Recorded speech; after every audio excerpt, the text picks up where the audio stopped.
What if one of the best shows ever made was forgotten? Not because it failed, but because it came too early.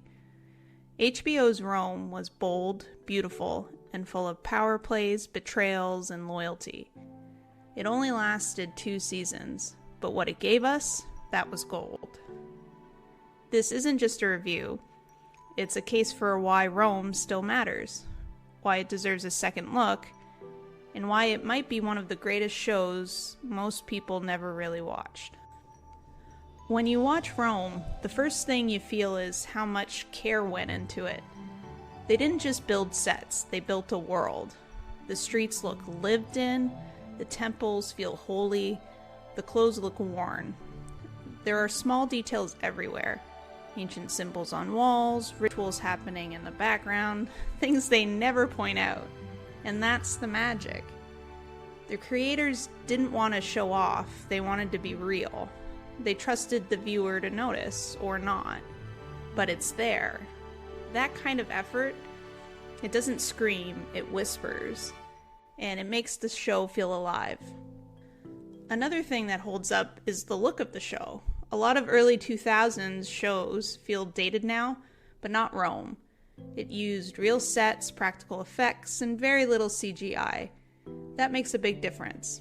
Whether it's a battle or just 2 people talking in a candlelit room, the scenes feel grounded, solid, timeless. You can rewatch this show today and it still looks better than most shows out now. And the acting, honestly, it's some of the best you'll see in any historical drama. Ray Stevenson as Titus Pullo and Kevin McKidd as Lucius Vorenus, always hard for me to say, are the anchor of the whole series. But nearly every role is cast perfectly, from Caesar to Adia. Even when the actor playing Octavian changes in season 2 because of an age difference, it's jarring for a moment, but it still works. It fits the story, and the new version of Octavian is sharper, colder, and more dangerous, just like the real character's path. But what really sets Rome apart is how it handles change, not just in history, but in people. Characters don't stay the same. They grow, they fall, they surprise you. There are people you're going to absolutely hate in episode 1 that you'll somehow be kind of rooting for by the end. There are characters who seem noble, who turn cruel, some break, some rise. It's not just the plot line, it's emotional weight. And when they fall apart or find redemption, it really matters. But at the center of all of this chaos, all this empire building and backstabbing, are 2 soldiers, 2 friends, Titus Pullo and Lucius Vorenus. They're fictional, not based on real history, and yet they are the soul of the show. Pullo is wild, quick to violence, loyal to a fault, and often hilarious. Vorenus is strict. He's bound by rules, he's full of guilt, and haunted by duty. They should not work together, but they do. And across every betrayal, every war, every heartbreak, their friendship holds. It's rocky, but real. They're not just side characters, they're the emotional core. And if you watch this show for no other reason, watch it for them.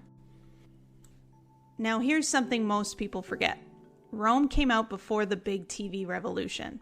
Before Game of Thrones, Breaking Bad, Boardwalk Empire, before prestige drama became the standard.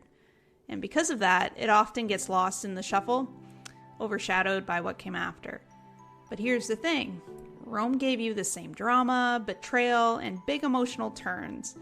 It gave you massive stakes and real humanity. And it did it without diving into constant scenes of shock for shock's sake. It doesn't try to top itself in cruelty every episode. Mind you, there's plenty of awful.